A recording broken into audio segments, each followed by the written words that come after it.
Bună, dragilor, și bine ați venit la o nouă citire. Dacă titlul te-a atras, înseamnă că ai aici cu siguranță un mesaj pentru tine. Îți mulțumesc pentru că mă urmărești, îți mulțumesc pentru că mi-ești alături. Dacă vrei și tu astfel de citire, te invit oricând, cu drag, doar pe aplicația de tarot și astrologie, Cristina Zurba, disponibilă atât pe iPhone cât și pe Android. Hai să vedem așadar mesaje. Și avem așa: Pajul de bâte, regele de bâte și lumea, o conexiune cu zodia Berbec, Leu, Săgetător, mai avem aici și zodii fixe, Taur, din nou zodia Leu, Scorpion și Vărsător. Ce văd aici? Uite, este o perioadă de împlinire, de liniște pentru tine. Lumea, bineînțeles, poate să reprezinte o eliberare. Lumea poate să reprezinte un nou început, poate să reprezinte succes, bucurie, armonie. Tot lumea, bineînțeles, poate să reprezinte și o revelație foarte puternică pe care o poți avea. Unii poate sunteți aici foarte mult concentrați pe călătorii îndepărtate, unii poate aveți parte de o perioadă în care sunteți nevoiți să fiți în centrul atenției, fie în familie, fie în cercul de prieteni, fie la locul de muncă, dar este clar aici o perioadă în care lucrurile se așează. În plan personal avem 8-ul de monede. În plan personal văd aici că lucrez cu drag și spor la un proiect, poate unii aveți tot felul de activități pentru casă. De asemenea, tot în plan personal văd faptul că sunteți într-o perioadă în care lucrurile sunt mult mai stabile. Da? Poate e o perioadă în care ți se cere mai multă atenție pe partea aceasta privată. Apoi avem 5 de spade și împărăteasa, o conexiune cu zodia Taur, zodia Balanță, o ceartă cu o femeie sau o nedreptate pe care cineva o face. În alte cazuri e ca și cum profiți de o anumită poziție în care te afli și te străduiești pe cât posibil să îți urmărești poate chiar un interes pe care îl ai. E ca și cum îți urmărești starea ta de bine, confortul tău. În unele cazuri simt aici și un moment în care te poți preocupa mult mai mult de un stil de viață sănătos. Asta e foarte, foarte important, dar în alte cazuri mai simt aici și faptul că ai niște responsabilități cumva asupra ta. Fie în legătură cu o relație de iubire, fie în legătură cu familia sau în legătură cu o relație de prietenie. E ca și cum e ceva aici să tu duci în spate. Poate în alte cazuri să fie vorba despre un conflict aici cu o femeie importantă. Da, dau la pace cu motanul și revin. Bun, am dat la pace cu el. Hai să vedem în continuare. Despre ce este vorba, totuși, da, aici. Cei cu 8-ul de monede. 2 de bâte, uite, sunt niște planuri aici pe care ți le faci pe un termen foarte lung. Da? Poate pentru unii discutăm și despre o perioadă în care, uite, vă faceți niște planuri, vreți să dați ceva la spate, fie o relație, fie un loc de muncă. De asemenea, poate să fie vorba aici în plan personal și despre un moment în care renunți la ceva. Poate e o situație care de mult timp se vrea decisă. Unii, parcă, nu știu, simt aici un fel de piedică pe partea asta de relații. 8-ul de spade. Aici văd o persoană ușor stresată. E cineva căruia îi place să aibă grijă de toată lumea. E vorba de o persoană care e puțin agitată, își face tot felul de gânduri, tot felul de planuri. Și avem așa, cavalerul de bâte. Da? Cavalerul ăsta de bâte, uite, poate să reprezinte și faptul că aveți aici legătură cu o persoană foarte energică, foarte entuziasmată, foarte plină de viață. De asemenea, ce mai văd aici e faptul că e posibil să primiți niște vești importante de la o femeie dragă vouă. Cavalerul de monede. Unii poate așteptați ceva, nu știu, un pachet, un colet sau poate așteptați pe cineva să vă vină în vizită. În plan profesional sau financiar avem Marea Preoteasă, deci e o perioadă aici în care fie ești mai retras, mai retrasă, fie studiezi o anumită situație, îți faci anumite planuri foarte bine puse la punct. Tot Marea Preoteasă aici poate să reprezinte și faptul că intri în contact cu oameni care sunt cumva mai secretoși, mai misterioși, dar oameni care știu mai multe. Următorul mesaj e nebunul. Ok, o revoltă a cuiva, dar nebunul ăsta poate să reprezinte și o revelație pe care o poți avea, fie în plan profesional, fie este vorba despre o decizie surprinzătoare care ține în mod special și de partea aceasta de bani. Poate și cineva care vrea într-un fel să se revolte. Hai să vedem Marea Preoteasă.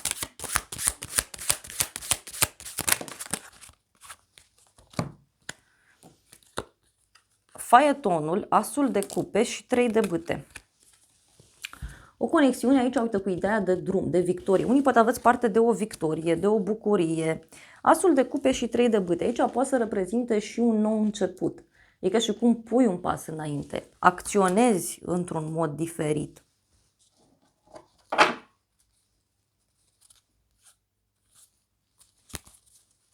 Poate e ceva ce țineai de mult timp pe suflet. Nebunul, ok. 9 de spade, 2 de spade, 4 de cupe. Nebunul aici, uite, poate să reprezinte și o revelație pe care o aveți. E o revelație care, știu eu, poate să țină de o persoană, uite, vorba de o persoană îmbufnată sau o persoană care își face prea multe planuri, prea multe idei, cineva care nu este aici cu picioarele pe pământ. Mai vreau un mesaj.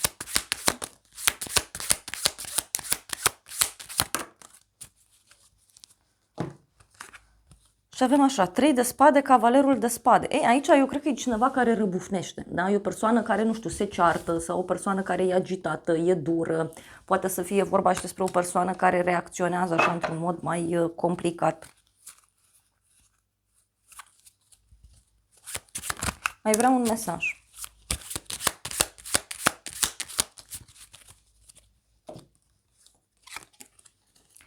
Puterea și 10 de cupe.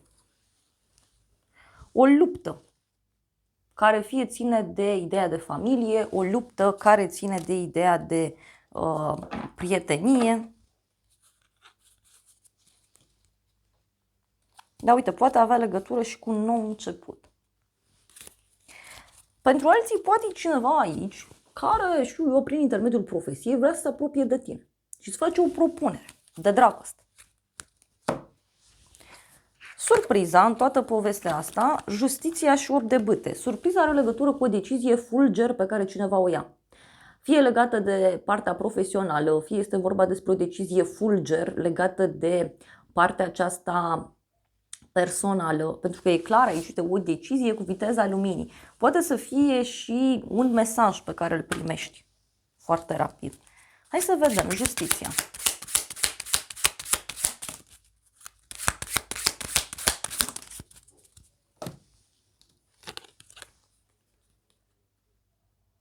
Diavolul și valetul de monede.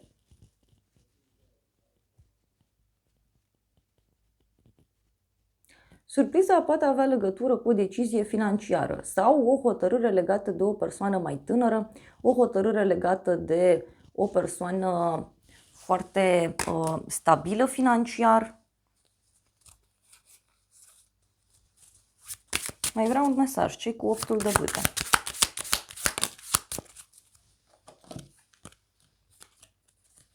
Trei de cupe, turnul. Poate cineva care te invită la o petrecere sau cineva care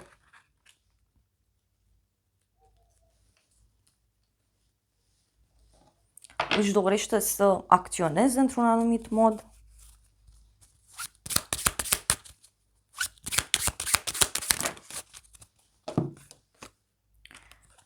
Regele de cupe, 7 de cupe. Deci surpriza aici, uite, are legătură cu un bărbat care, nu știu, are mai multe opțiuni. Sau un bărbat care își face niște iluzii. Omul ăsta îți propune ceva.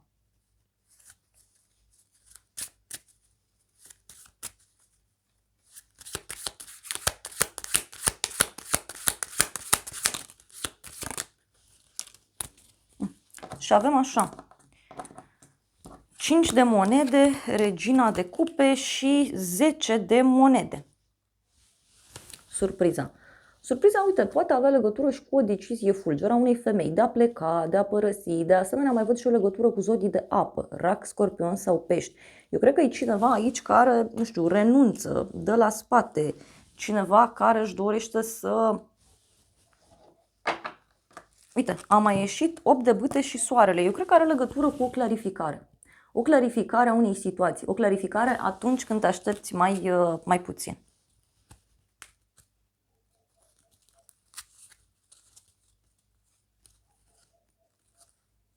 Și e vorba de un sfârșit.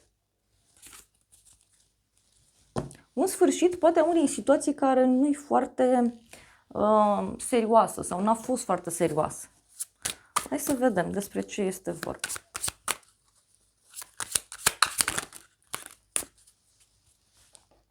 Și avem așa. Uite, o femeie înțeleaptă, o femeie care are foarte multă deschidere în general în lume, este o femeie pozitivă, dar surpriza aici poate avea legătură și cu niște secrete pe care le poți afla. Da? Dar și niște dificultăți pe care cineva le întâmpină pe partea aceasta de relaționare. Uite, e un sfat înțelept pe care îl primești. Iar pentru unii poate să fie o propunere care apare. E o propunere în timp scurt. E o propunere care este extrem de plăcută. Uite, e vorba de un cadou. O relație de iubire care ți se propune sau niște informații aici pe care le afli în legătură cu decizia acestei persoane.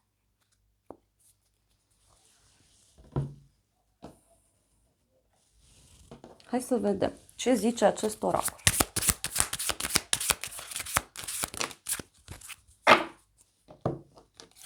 Sincronicități. Sufletele pereche au momente de sincronicitate. Deci aici e ca și cum te sincronizezi cu cineva, nu știu, scrii în același timp un mesaj și tu și persoana respectivă. Sunteți pe aceleași gânduri. Apoi avem putere. Puterea iubirii este precum un magnet care aduce sufletele împreună. Iar apoi avem așa, emoție. Uită-te în profunzimea emoțiilor tale. Poate să fie vorba despre o sinceritate foarte mare pe care cineva o are.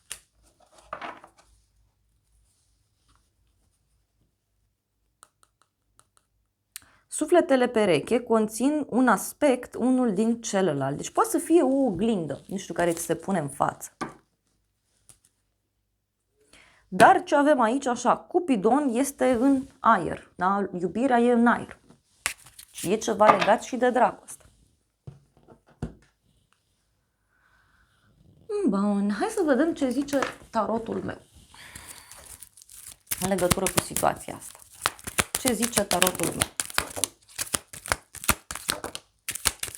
în legătură cu surpriza. Piedici, noutăți la drum lung, te vorbește cineva de bine și o călătorie îndepărtată. Deci e vorba despre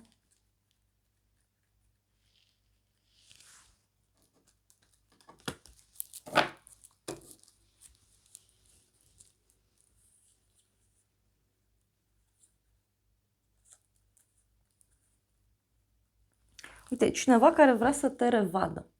Poate cineva care are niște probleme sau întâmpină niște dificultăți.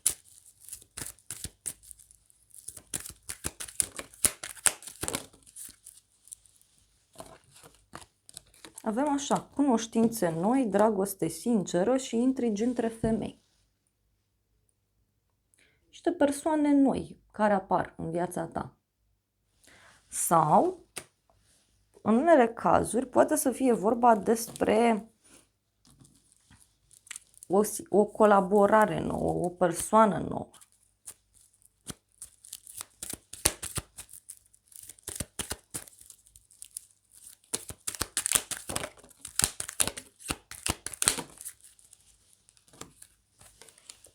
Noutăți plăcute, bucurie mare și scrisoare. Eu tot cred aici că e ca și cum aflați despre ceva absolut fantastic, da? Ceva care nu pare real și tind eu să cred că are legătură cu partea de profesie. Și uite, e ceva legat de o femeie mai matură. Hai să vedem ce zice acest oracol.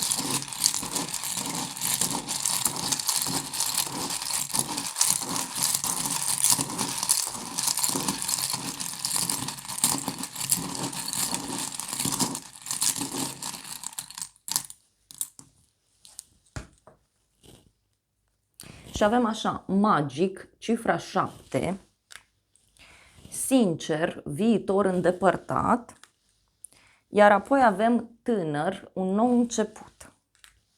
Apoi avem chakra 7, sine superior. Poate aici surpriza are legătură cu un nou început care apare în viața ta. De nicăieri. Da? Poate de nicăieri. Hai să vedem ce zice acest oracol.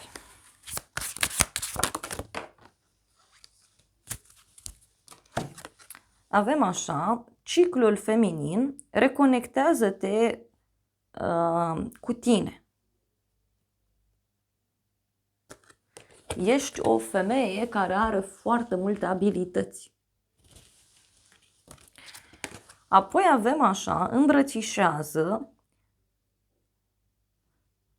amintește-ți principiul tău primordial.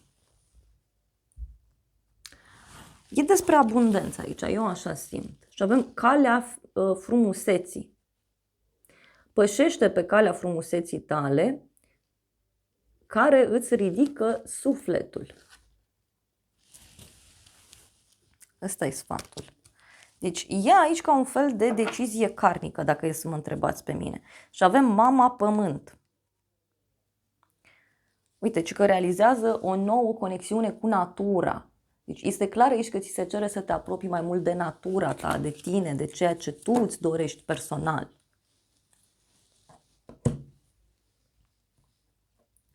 Hai să vedem ce zice acest oracol.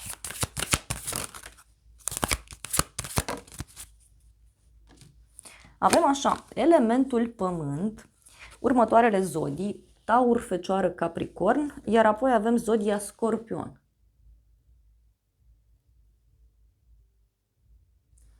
Deci este clar aici că e vorba de o schimbare din profunzime, poate e vorba de o decizie a unei femei.